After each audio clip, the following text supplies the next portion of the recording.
নমস্কাৰ সকল মই নবীন বৰগোহাঁই আপোনালোকক যিসকলে আমাৰ ভিডিঅ'টো ফেচবুকত চাই আছে তেওঁলোকক স্বাগতম জনাইছোঁ আৰু যিসকলে আমাৰ ভিডিঅ'টো ইউটিউবত চাই আছে তেওঁলোকক স্বাগতম জনাইছোঁ। মই বহুত দিনৰ মূৰত আকৌ এই ভিডিঅ'ৰ জগতলৈ উভতি আহিছোঁ। বহুদিন মই বিশেষ কাম কৰি আছোঁ, আচলতে আহোম বুৰঞ্জী কোষ মই প্ৰস্তুত কৰি আছোঁ একেবাৰে শেষ মুহূৰ্ত।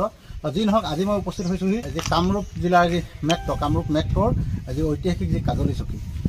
মোৰ পিছৰ ফালে দেখা পাইছে এখন কলং নদী এইফালে ব্ৰহ্মপুত্ৰখন বৈ আহিছে।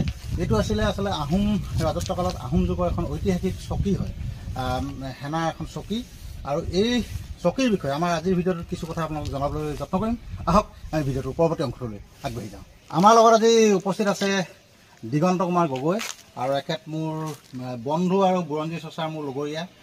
দিগন্ত কুমাৰ গগৈয়ে বিশেষতঃ বুৰঞ্জী সম্পৰ্কে বহুত গভীৰ তেওঁ অধ্যয়ন কৰিছে, বিশ্লেষণ কৰিছে, আৰু তেওঁ ইতিমধ্যে চাকৰি সূত্ৰে গোটেই অসমখন বা বিভিন্ন ভাৰতবৰ্ষৰ বিভিন্ন ঠাই তেওঁ ভ্ৰমণ কৰি থাকিবলগীয়া হয়। আচলতে গৈ থাকিবলগীয়া হয়। অকল তেওঁ চাকৰিতে নকৰে, উপৰঞ্চি অধ্যয়নো কৰে, ইংৰাজী আৰু অসমীয়া দুয়োটা ভাষাতে তেওঁ বুৰঞ্জী সম্পৰ্কে কথাবোৰ লিখে। আৰু এই কাজলী চকীৰ ওচৰতে তেখেতৰ যিটো ঘৰ সৰুৰ পৰা তেওঁ দেখি আহিছে।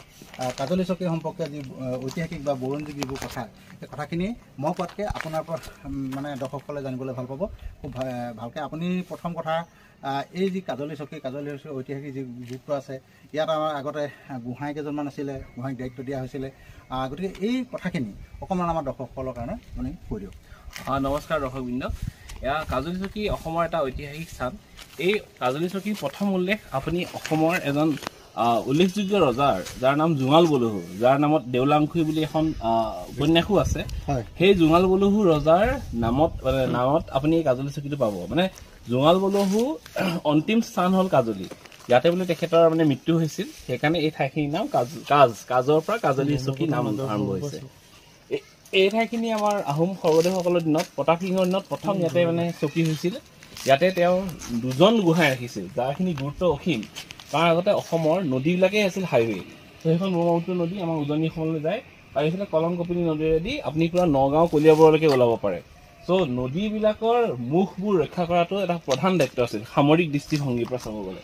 চ' সেইকাৰণে ইয়াতে এজন নহয় দুজন গোহাঁই ৰাখিছিল, দুজন কামাণ্ডাৰ ৰাখিছিলে। এজন কামাণ্ডাৰ বৰগোহাঁই ফৈদৰ আছিল, বৰগোহাঁই পৰিয়ালৰ, এজন বৰপাত্ৰ গোহাঁই পৰিয়ালৰ আছিলে। আৰু ইয়াতে যেতিয়া কিবা নদী এখন যায়, তেওঁলোকে ইয়াতে নাওবিলাকৰ ওপৰত নিৰীক্ষণ ৰাখিছিলে।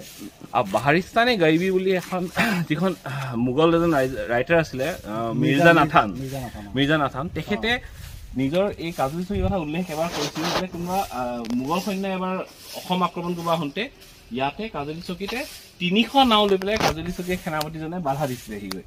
গতিকে সেইটো এটা বুৰঞ্জীত এটা খুব ইম্পৰ্টেণ্ট উল্লেখযোগ্য তথ্য এটা আমি পঢ়িব পাৰিছোঁ। হয়, গুৱাহাটী অধিকাৰ কৰিলে, গুৱাহাটী অধিকাৰ কৰি ইয়াত আহোঁতে গুৱাহাটীৰ পিছত যদি সামৰিক দৃষ্টিভংগীৰ ফালৰ পৰা ডাঙৰ জেগা হয়, তেনেহ'লে এইটো আমাৰ কাজলী চকী এখনেই হয়।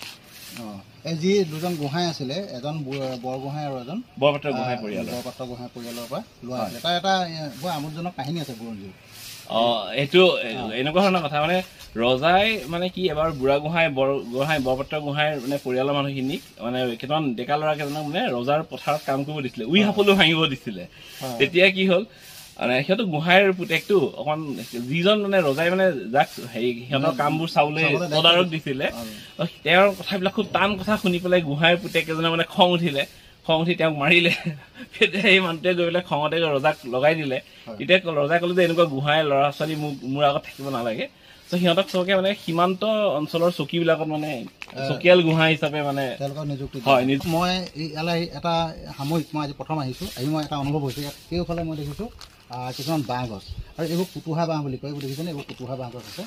আৰু এইখিনি কুটুহা বাঁহ গছ ইয়াত এনেই হোৱা নাই। এই গোটেই অঞ্চলটোত আহোম ৰাজত্বকালত কুটুহা বাঁহত কি কৰিছিলে, যদি কুটুহা বাঁহ ৰুই দিয়া হয় তেতিয়াহ'লে বন্দুক বৰটোপৰ গুলিও সৰকি যাব নোৱাৰিছিলে।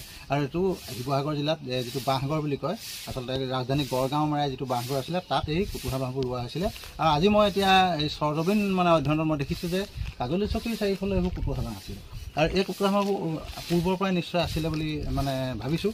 আৰু গতিকে ইয়াতো তাৰ পৰা যেতিয়া শত্ৰু সৈন্য যাতে ইয়াত গোলা মাৰি এইফালে পাৰ কৰিব নোৱাৰে আৰু তেনেকুৱা ধৰণৰ এখন বাউণ্ডেৰী ইয়াত আছিলে বুলি আমি অনুভৱ কৰিব পাৰোঁ বা আমি বুজি পাওঁ এইবোৰ কুটুহা বাঁহ আৰু এই বাঁহবোৰ আচলতে কাঁইটীয়া 1752 এজন ফৰাচী হেৰি আহিছিলে ডিপ্ল'মেট আহিছিলে জন বেপ্টিষ্ট চেভেলিয়াৰ তেখেতে যেতিয়া আহিছিল নদীৰে তেখেতক লৈ গৈছিল আমাৰ উজনি অসমৰ ৰাজধানী ৰংপুৰলৈ শিৱসাগৰলৈ তেতিয়া তেখেতে মাজতে কাজলী চকীখন দেখিছিল নদীৰ পৰা দেখিছিল আৰু ইয়াতে তেখেতে মানে লিখিছিলে কাজলী চকীৰ বিষয়ে উল্লেখ কৰিছিল ইয়াতে যে the mouth of this river is very remarkable মানে একদম উল্লেখযোগ্য because it passes along the foot of an extremely high mountain মানে এই পাহাৰটো কথা আছে ওখ পাহাৰটো কথা আছে আৰু this mountain seems to be made of one enormous rock piece rising steeply মানে এটা শিলখণ্ডৰে মানে পৰ্বত হিচাপে উঠি অহা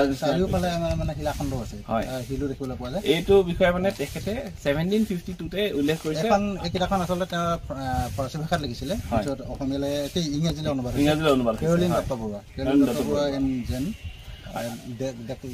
ইয়াৰ উল্লেখ কৰা বস্তুখিনি দেখাত এতিয়াও একেই হৈ আছে নদীৰ পৰা চালে কিজানি তেনেকুৱাই লাগে চেভালিয়াৰ এই যিখন কিতাপ এই কিতাপখন আপোনালোকে পঢ়িব পাৰিব বা ইণ্টাৰনেটতো পাব বা এখন কিনিবলৈও পাব এই চেভালিয়াৰ যি কিতাপ এই কিতাপখনত বহুতখিনি আমাৰ বুৰঞ্জীত নথকা কথা মানে যথেষ্টখিনি উল্লেখ আছে আৰু চেভালিয়াৰ সেই সময়ত এজন বিদেশী মানুহ আহিছিল আৰু তেওঁ মানে চাক্ষুষভাৱে দেখিছিলে এই কিতাপখনৰ বহুত মূল্য আছে এইখন আকৌ এবাৰ দেখাইছোঁ জেন বেপ্টিষ্ট চেভালিয়াৰ ইয়াত মানে আচলতে গোটেই এডভাঞ্চাৰ মানে